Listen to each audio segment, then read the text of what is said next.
see a black man and one man, I think of strength, black empowerment we have within, building community development. Let's continue to build our own. Let's continue to stay strong. Motivation, no matter the hate, no stopping. You just go. Listen up to Quan, John, and Queen P for giving us a voice. Speak up for what's yours and yell and make that noise. We are kings and we are queens. Melanated royalty, just getting started. Loving self and knowledge. Stack that wealth. Motivational motors, y'all. Booyah! Back at you, Motivational Motors. We got Miss Portia Mystique and Quan John. This is a very special episode because today, well, not today. When you guys will see this episode, it will be after the verses of L.O.X and the Dipset that's taking place in Madison Square Garden, but that's neither here nor there. We'll chime in on that. We want to speak about specifically, and this is Miss Portia Mystique's topic of choice. We want to, how would you want to phrase the title of this episode, Miss Portia? You phrase the title. Please give us a phrase. Okay. What do you want to talk about as it pertains to hip hop today? This episode is about the buffoonery in today's hip hop culture. Not music, not specifically music. Hip hop culture. The culture. Okay. There it is. The culture. So the culture. Okay. Yeah. I could definitely well, like I said, as a 44-year-old man, I grew up in the best hip hop era, and that was the 90s. I'm just biased because that was you come on, man. The Biggies, the Nas, the Pacs, the Jay-Z's, the Ice Cubes, the Busta Rhymes, the Jada Kiss, like I said, the L.O.X, even Cameron and Dipset. We got and not even just to keep it in New York. You know what I'm saying? You had Snoop. You know what I'm saying? You had the Lady of Rage. You had even Ludacris, Nelly. All these dudes is from our era. I don't think it's no comparison lyrically from the 90s to today. You know what I'm saying? And I say that to say that's why the verses that took place on August 3rd, it was so epic. It was so epic because you got the L.O.X from Yonkers, and then you got Dipset from Harlem. You know what I'm saying? It's New York all day. And the crazy thing about it, I don't know if you've been privy to the internet squabbles. They was going at it for like 2 weeks hard on the internet. They was getting at each other. And I bring that up, but they was getting at each other in a respectful, peaceful manner. They was disrespecting each other peacefully. Right. Peacefully. They were saying things like, that's my man and all that, but I'm gonna tear his head off because he's not better than me.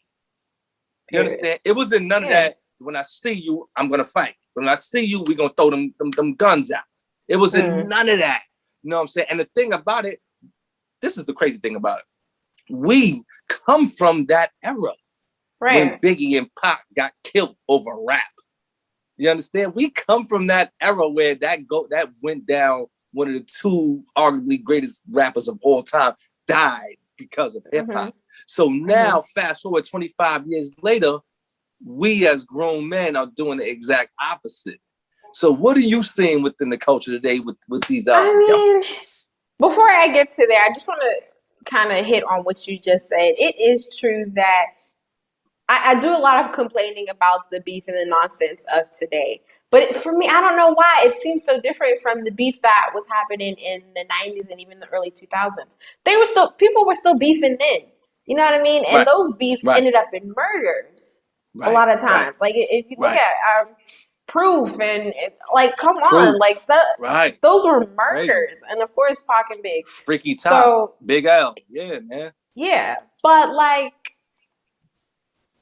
I just, for whatever reason, I feel like I couldn't even respect that more than the beef and the nonsense that goes on today.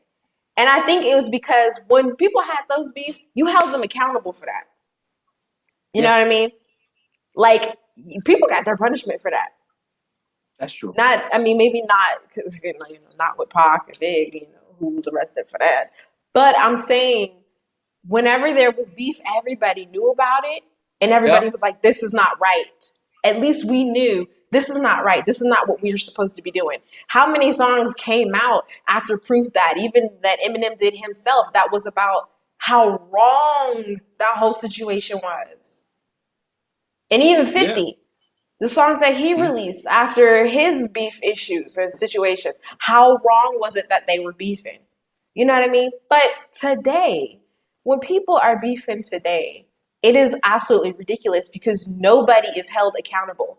Nobody's coming out saying, this doesn't make sense. This is wrong. And then you even have OGs applauding stupidity. Like, if you look at the whole thing with the baby, I don't even know who that idiot is beefing with. But I'm sorry. I liked his music before I knew who he was, the type of person he was. That dude, and I'm just going to be real, he needs to shut up. He needs to shut up. He talks too much, and everything that comes out of his mouth doesn't make sense. And it's like, people applaud him, like 50 Cent and T.I. clapping for him. Y'all, he's an idiot. Oh, really? Yes. And like 50 Cent said, but in what respect? Yeah. If it's just music, then I'd be like, okay. Because he makes fine music. He makes good music that people dance to, and he's a good performer and all that fun stuff. But if you look at personal life, it's like, can somebody tell him he's being an idiot? Like Lil Uzi Vert, all the stuff that idiot has done. Like, what did he do? Beating up his girl. I think he's dating one of the city girls or whatever, doing whatever with her, disrespecting her in whatever way. And then supposedly he pulled out a gun on his ex-girlfriend because he just happened to see her out and about. Like, can somebody stomp on this little dude? He's like 4 feet. Like, somebody put him in his place. But no, because he makes good music, because he's a performer, and because he's entertaining to watch, we're going to continue to consume this. And nobody's going to say, this is not right. What y'all are doing, what y'all are saying is not right. Like what the baby did at the Rolling Loud concert. And then tried to say what he said about gays and it not being about homophobia, but a call to action. His response to that didn't make sense. Nothing he says makes sense at all, ever. And so I just really want him to shut up. Just shut up and make your music. And then T.I. comes in trying to, swoop into his rescue. And I'm like, aren't you facing charges? We did an episode on what's going on with you. How about focus on your stuff? Is he still facing those charges? Is he still facing those charges? So. Yeah, he's still facing those. Yeah, that's not over.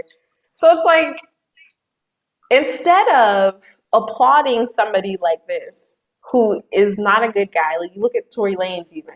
Shot Meg Thee Stallion. And there's no punishment for that? That's crazy. Shoot my girlfriend? Sorry, that's my girl. That's crazy. Like, he was able to shoot her and nothing happened? No one said anything?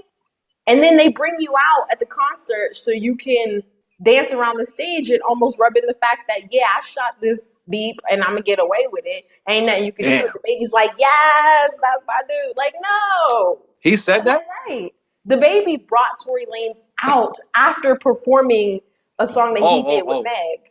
Okay, so he was just saying, like, I get what he was doing. So in as many words, he was throwing it in her face. Exactly. Like, look, he's home, he's free, he ain't in jail. That's crazy. Yeah, he was able to shoot a woman, and man, it's crazy. Nothing. Chris Brown too.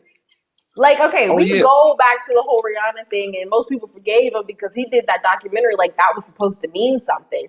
But then he's still in situations with other women. Like just a couple of weeks ago or months ago or whatever, he punched or slapped a girl so hard that her wig came off, and a lot of people thought that was funny. Look at you, see you laughing because of the statement. Look what you said. Look what you said.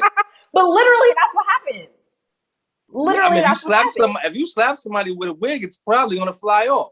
It is, but it's okay. People are still doing songs with him. He's slapped in public. I don't know. Damn. But there's no hiding it. No one. They don't even deny it. There's no deny. Like the whole Cardi B situation. She was able to drug men straight out. She did the Bill Cosby. She did the Bill Cosby. She did. And then do a movie about it. Because I'm sorry, she was in Hustlers. Further. Oh, right. She did a step further because she robbed them too. And then allegedly she drugged them. And when they woke up, they had a transsexual laying next to the guy. Oh, I didn't know about that.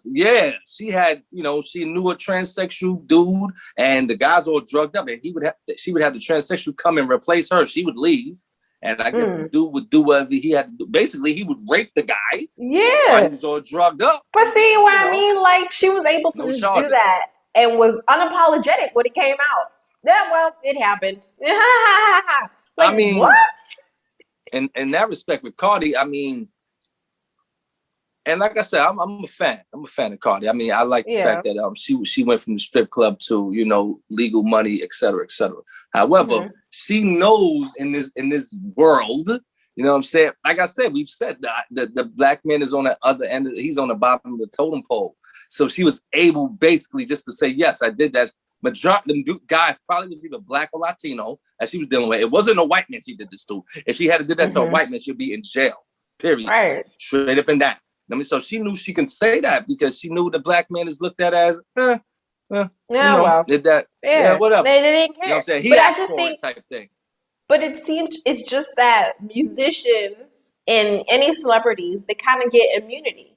And fine, if they get immunity when it comes to the criminal justice system, then we as consumers that fill their pockets, I agree. We can take action and be like, okay, I'm not listening to this. I agree.